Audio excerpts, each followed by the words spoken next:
Hello दोस्तों, कैसे हैं आप लोग। आज हम आप लोगों के लिए एक नया ट्रिक लेके आया हूँ। अनुसूची को हम लोग बस कुछ मिनट में याद कर लेंगे हमेशा के लिए। आप वीडियो को शुरू से लास्ट तक देखिए और सारे अनुसूची आपके माइंड में फिट हो जाएंगे अच्छी तरह से। तो ये हमारे अनुसूची है संविधान के। तो जब संविधान बना था उस समय संविधान में 22 भाग थे, टोटल 22 भाग थे और टोटल आर्टिकल 395 आर्टिकल थे। उसके अलावा अनुसूची उस टाइम केवल 8 ही थे। अनुसूची उस टाइम केवल 8 थे जो यहाँ बोर्ड पे लिखा हुआ है। बस इतनी ही अनुसूची संविधान जब बना था उस टाइम इतनी ही अनुसूची थे। तो इस 8 अनुसूची को कैसे हम लोग याद करेंगे वो देखते हैं हम लोग। पहला अनुसूची है राज्यों का संघ, दूसरा है वेतन, तीसरा शपथ, चौथा राज्यसभा में सीट, पांचवा जनजाति क्षेत्र, छठा पूर्वोत्तर का राज्य असम, मेघालय, त्रिपुरा, मिजोरम, सातवां केंद्र राज्य के बीच शक्ति का विभाजन, जिसमें संघ सूची, राज्य सूची, समवर्ती सूची और अवशिष्ट विषय का जिक्र किया हुआ है। आइए हम इसको याद करने का एक ट्रिक बताते हैं आप। तो चलिए देखते हैं ट्रिक। ये राज्यों का संघ है। अगर ऐसे याद कीजिए कि जब भी कोई अगर जॉब के लिए अप्लाई करते हैं आप, तो अगर जॉब मिलता है तो हमें कहाँ मिलता है, अपने राज्य में या फिर संघ में। संघ यानी केंद्र में और उसके राज्य में ही हम लोग को जॉब करना पड़ता है। और जॉब उसके जॉब के लिए जब नोटिफिकेशन आता है तो उसके सबसे पहले वेतन का जिक्र आता है कि कितना वेतन मिलेगा। तो वेतन का जिक्र पहले ही कर दिया जाता है। राज्य का संघ और वेतन ये दोनों ऐसे याद कर लीजिए सीक्वेंस में। उसके बाद शपथ, तो उसके बाद आप शपथ लेते हैं, ज्वाइनिंग करते हैं, अगर एग्जाम क्वालिफाई करते हैं तो शपथ होगा। उसके बाद राज्यसभा में सीट। तब समझ लीजिए, ये समझ लीजिए आप कि आप जब शपथ लेके जॉब करते हैं तो आपको जॉब राज्यसभा में दिया जाता है, एक सीट जॉब के लिए, ठीक है। उसके बाद आपका कुछ दिन बाद ट्रांसफर हो जाता है जनजातीय क्षेत्र में। जो जनजातीय क्षेत्र असम, मेघालय, त्रिपुरा, मिजोरम, ये चारों में से किसी एक में आपको जाना पड़ सकता है। और ये 7वां अनुसूची को ऐसे याद कर लीजिए, जब आप इसमें से किसी एक राज्य में आपको जॉब मिल गया, उसके बाद केंद्र और राज्य दोनों की शक्ति के अंदर रह करके आपको काम करना होगा। अपने मन से कुछ नहीं करना होगा। आप कुछ गलत करते हैं तो आप जेल भी जा सकते हैं। इसलिए केंद्र और राज्य की शक्ति यानी प्रशासन के अंदर रह के आपको काम करना पड़ेगा। और 8वीं अनुसूची तो सबको याद है कि ये भाषा से रिलेटेड अनुसूची है। तो इस ट्रिक से आप लोग इसको आसानी से याद कर सकते हैं और 2-3 बार इसको अपने मन में रिवाइज कीजिए, आपको आसानी से याद हो जाएगा। अब चलते हैं इसमें कुछ फैक्ट देखते हैं। फैक्ट्स अनुसूची में जो ये 7वां अनुसूची है, इसमें इसको 3 भागों में बांटा गया है। संघ सूची, राज्य सूची और समवर्ती सूची।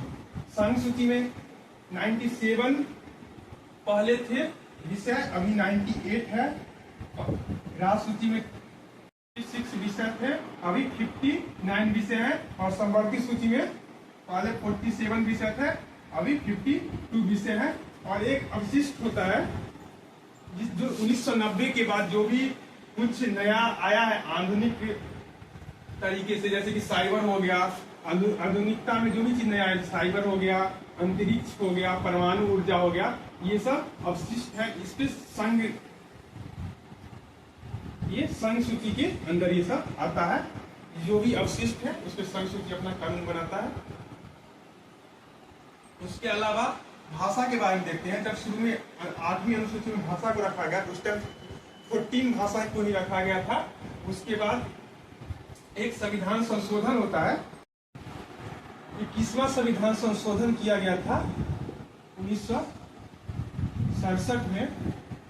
इसमें सिंधी भाषा को स्थान दिया गया, जो 15वां भाषा बन गया इस अनुसूची में, सिंधी भाषा को। 21वां संविधान संशोधन के बाद फिर इस अनुसूची में फिर एक संशोधन किया गया, जो था 71वां संविधान संशोधन 1992 में किया गया था। इसके द्वारा इसमें नेपाली, मणिपुरी और कोंकणी भाषा को इसमें स्थान दिया गया।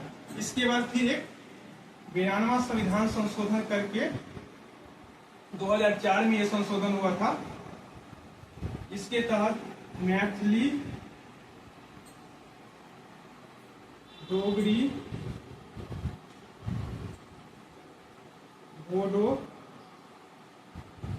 और संथाली भाषा को स्थान दिया गया था।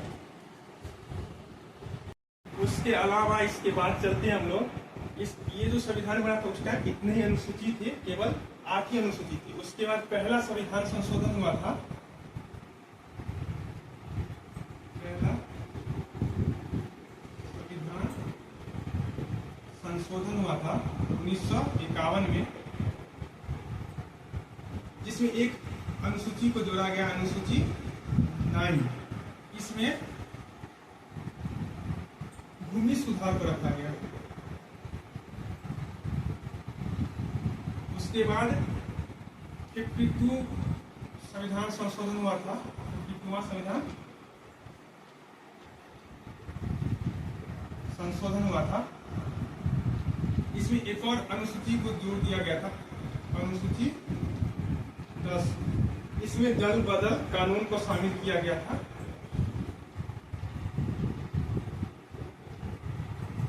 दल बदल कानून को शामिल किया गया था। उसके बाद इसमें एक और संविधान संशोधन होता है, जिसके तहत 11वीं अनुसूची को डाला जाता है। ये होता है 51वां संशोधन होता है, 73वां संविधान संशोधन होता है 1992 में, जिसमें पंचायत डाला जाता है, पंचायत। और एक लास्ट संविधान संशोधन होता है, जिसके तहत 12वीं अनुसूची को जोड़ा जाता है। ये 74वां संविधान संशोधन के तहत होता है।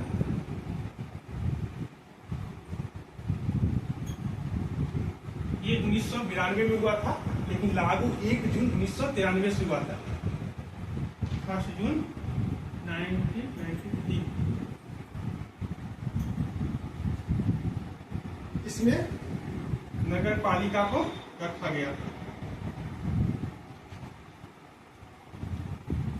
और ये 74वां संविधान संशोधन के तहत संविधान के भाग जो हम लोग पढ़ते हैं, 22 भाग जिसमें है, उसमें एक भाग है भाग 9, उसका 9A1 जोड़ा गया था इसी संविधान संशोधन के अंतर्गत। इतना आप लोग याद कर लीजिए, एक भी क्वेश्चन अनुसूची से नहीं छूटेगा, आप लोग 100% करके आइएगा। तो रहने देते हैं आज यहीं तक, फिर मिलते हैं नए ट्रिक के साथ।